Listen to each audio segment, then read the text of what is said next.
Hello, everyone, and welcome to this Black Friday. Nobody seems to mention, everybody forgot because Black Friday, while theoretically scary, has never really done much harm. But right now, everybody's facing a devastation of the coronavirus. And title of this video is that there's no crying in baseball. Okay, so that's what I want to share first. Happy Black Friday, and I want to talk about the Hanks. Hanks, tweet it. Hello, folks. Rita Wilson and I want to thank everyone here down under who are taking such good care of us. We have the COVID-19, and we're in isolation and not spreading it. They're taking it one day at a time, which is good. There are things we can all do together through this, following the advice of experts and taking care of ourselves and each other. No, very well said. And here's the part. Remember, despite all the current events, there's no crying in baseball, Hanks. I'm sorry to say, I really cried after reading this really strong message from Mr. Hanks. Hats off to him and best wishes and good luck to Rita and Tom. And we wish them a quick recovery and nothing serious. Hopefully nothing serious will happen to them. I do have some more news from China. They're not good news. But first, I want to share Dr. Ai Fen. She is the manager. She's the, I don't know what it's called, the person in charge of the ER, emergency room, in the Central Hospital of Wuhan. She recently did a piece with a journalist. Basically, she told her side of the story. It's quite disturbing. So there's a lot of Chinese material on that. I don't have the time to translate everything. I just want to point out a few things.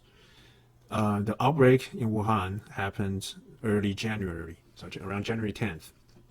Actually, quite close to New Year's, like right after New Year's, because the first cases were reported in late December, and she actually got the message out to a bunch of her colleagues in the hospital, and then they started tweeting, so to speak. There is no Twitter in China, but they use WeChat, which is the same thing. They're just, the news broke out, and then they got suppressed.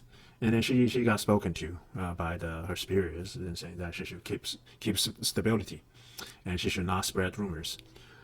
Okay, first of all, they're doctors, right? And then they're not spreading rumors. But I don't want to go into the politics of this whole thing. I don't want to play blame games, but I want to share what she said the situation was. So on the worst few days, which happened to be just a couple of days right around Chinese New Year of this year, her hospital, her ER room, had a line. People had to wait for 4 to 5 hours to just talk to a doctor, and they cannot be dismissed.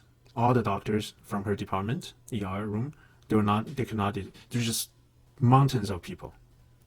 When there's a saying in China, there's a people mountain, people sea. There's like ocean of people, mountains of people. That's why it was happening at the ER room. There's mountains of people. Everybody was there, and everyone was sick, and then they're all getting. And the ER rooms, the doctors and nurses, they were getting infected too, because they didn't expect this, and they did not have really good protective gear. And some of them, they were just like they're at that time they're just working robots. They were just treating patients and then trying to get through as many as they could, and then they didn't have time to rest and eat. And it was crazy. It was like nightmarish for her and her people, her doctors and her nurses. And then people started her people, the doctors, the medical personnel started contracting the disease. So it's very similar to what we're seeing right now in Milan. Okay. So that's part of her story, and then she went on with the whole thing, and then there's a lot of information that she spoke of. But I just wanted to focus on this. If our people get infected so much, right? Then what are we doing? We're gonna do the same thing. We're gonna pile up the ER room because there's nowhere else to go. Well, everybody's just transmitting this virus to one another. Okay, so that's her story. If you want to read more, look it up. I don't know who's translated into English, but that's the gist of it. I knew this all along. I knew this situation. I did not go into it, but now the true inside of the true frontline person has come out and given her thought. One thing is good that the situation is somewhat under control in China. It's not over. It's somewhat under control, so she has the time to do this. And God bless her for her courage and for all the work she's done. And she's lucky that she's never contracted it. She attributes that to maybe her chronic asthma problem. She's been using the inhaler, so that has a little bit of the steroids that can help. And then who knows? So again, not everybody gets infected, but the people with a lot of heavy symptoms are quite at risk.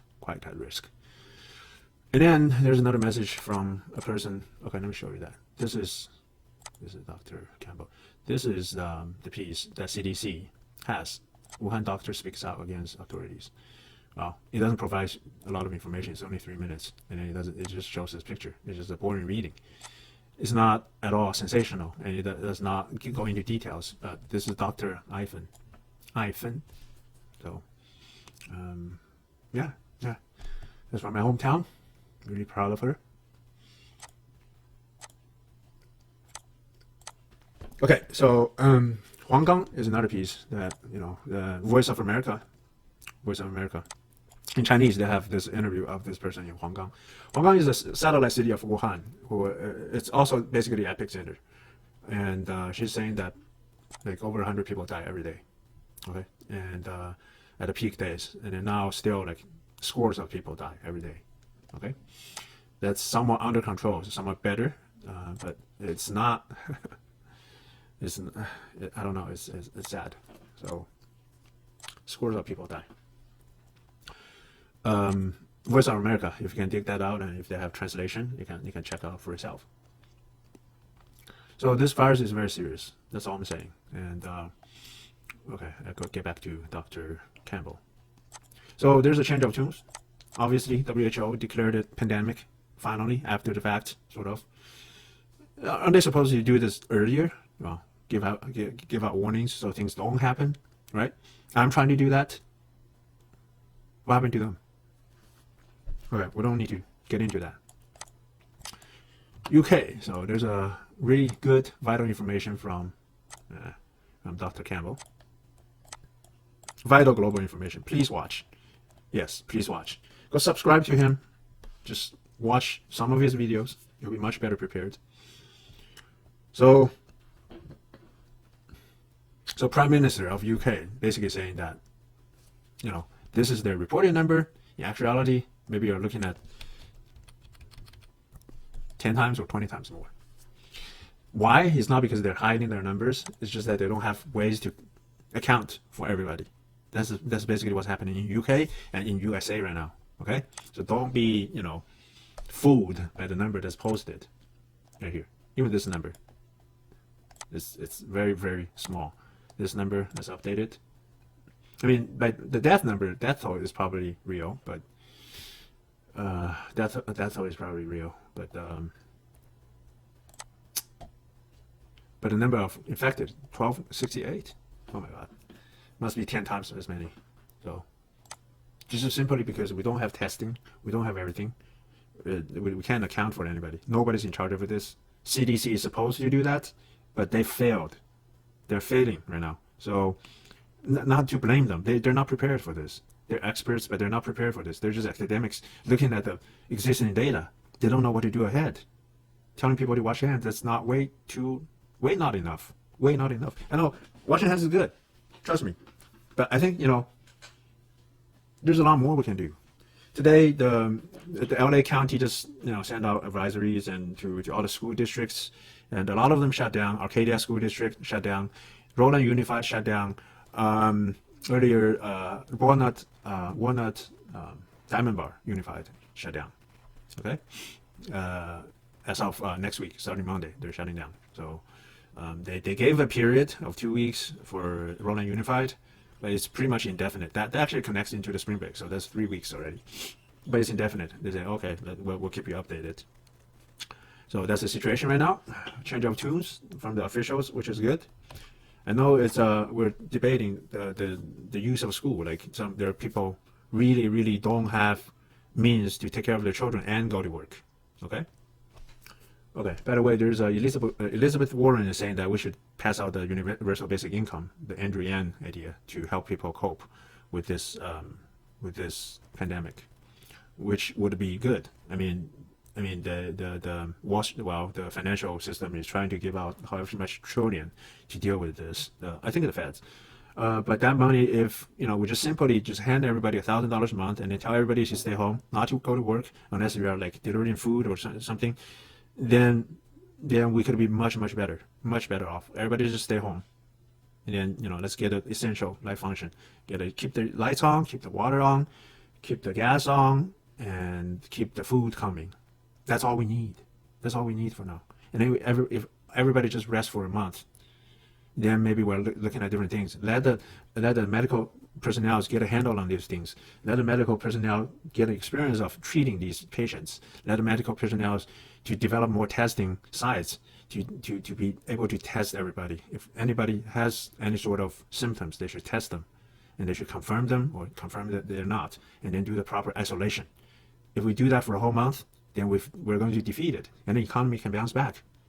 Okay? If we don't do that, we're going to drag it on, like we've been doing, then God knows what's going to happen.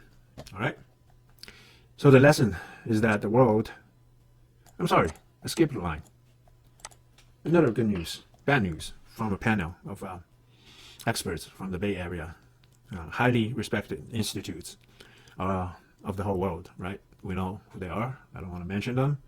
I don't want to get them into trouble for leaking the messages to me. But basically, they agree with my assessment. They say if we're doing what we're doing right now, even we're washing hands and all that, and we keep it up for the next 12 and 18. First of all, this coronavirus thing is not going to go away. Okay, and then for the next 12 and 18 months, we're going to have to be looking at 40 to 70% of Americans contracting this disease. 40 to 70%. Let's put a number to that. Over 300 million people. That's basically saying 100 million to 200 million people. 100 million people to 200 million people will get this disease. And over 1.5 million, well, they say up to 1.5 million may die from it in the next 12 to 18 months. Okay? So this is not the flu. This is not a fluke. This is not a flu. The flu kills like 10, 20,000, 30,000. Not in the order of a million. Not even close. And the flu usually kills, not directly, but people have other problems, and then the flu just does them over. It's like the last straw on Campbell's back. People are really struggling with health, and then if they get a flu, they're really high risk. For this thing, that's not true. Very productive people, very young, lively people, well, they could die from this. And older people, they're much more at risk. We have a couple generations. Okay, so the lesson of the day is that the world does not change according to our will, or anybody's. Okay, I don't care who you are. Short of God, nobody's will can change this. Okay? I don't know. I want to end on a happy note or a funny note. There's a joke saying that, we should just not do the election this year. Wow, right? So we have a couple of senior citizens running, and whoever can run and stay running until November without, getting struck down by the disease should be our next president. Okay? So that's just for fun, but I don't wish anything happening to them, and nor should you. I mean, you can be all political as you want, but we don't wish this on anybody. We don't want to wish this disease on anybody. It's our human thing. We're all in one. This tiny little blue planet is the only home that we have. We have nowhere to escape. And now we have this virus. Existential. We'll see how things go. Okay? All right. I will post another video. Let's see what we're going to talk about. Something more serious. Black Friday.